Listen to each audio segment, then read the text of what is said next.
Hello, salut les amis, j'espère que vous allez bien. Excellente matinée et bon réveil. Je voulais tout simplement parler aujourd'hui de tu n'as rien à prouver à personne. Je le répète, tu n'as rien à prouver à personne. Aujourd'hui, on croit que la vie est une course, on se dit que la vie est une compétition. Non, la vie n'est pas une compétition. Loin de là, la vie n'est pas une course. Nous faisons une course, oui, mais une course contre la montre. Une course pas contre le voisin, une course pas contre le grand frère ou la collègue ou le collègue, mais une course contre la montre. Dieu bénit tout un chacun de nous à son temps. Dieu bénit tout un chacun de nous à son temps.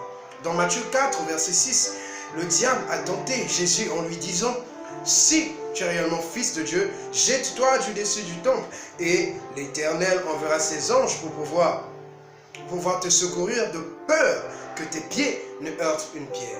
Et c'est ça le danger de vouloir prouver quelque chose. Il pouvait dire: moi aussi je suis fils de Dieu, mais il ne l'a pas fait. Tout simplement, quelquefois, lorsqu'on voit l'autre, on veut s'habiller pour montrer que nous aussi on a. On veut acheter ceci, je veux un iPhone 19. Tout simplement pour montrer aux autres que toi aussi tu en as. Tout simplement pour dire aux autres que moi aussi je peux porter ceci, je peux acheter. Mon frère, ma soeur, tu es en train d'entrer dans un mouvement du diable, tu es en train d'entrer dans l'orgueil qui va t'emmener à la comparaison qui va t'emmener à pouvoir vouloir faire même ce que tu n'étais pas appelé à faire, même dans le ministère.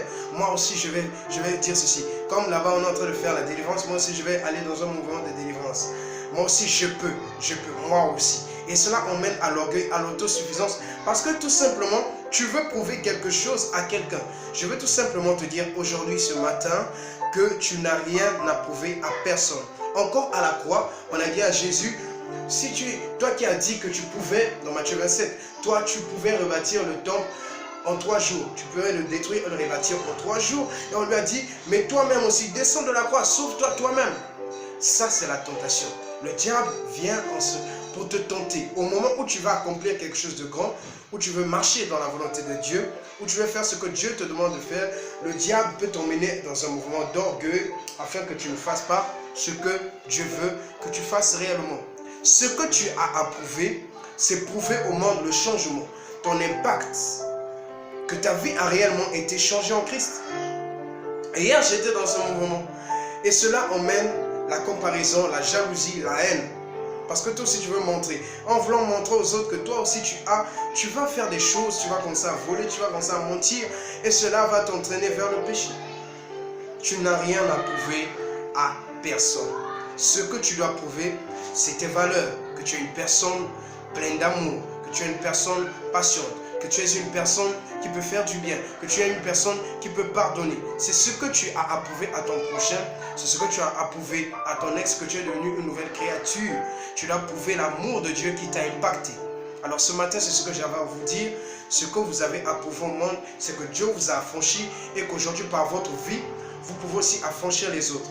Que Dieu vous bénisse. Merci Dakar, merci Sénégal, merci Benin, merci Togo, Lomé, merci Abidjan, Boaké, merci Maroc, merci Congo, merci France, merci Russie et aux États-Unis. Je vous remercie, que Dieu vous bénisse. N'oubliez pas, vous n'avez rien à prouver à personne. Morning Motivation, écrivez-moi et abonnez-vous très vite à ma chaîne. Laissez-moi des messages. En cas de question, écrivez-moi très vite. Là où ça vous concerne, je vous prie de laisser des commentaires, inbox. Que Dieu vous bénisse. Love you, Nishama.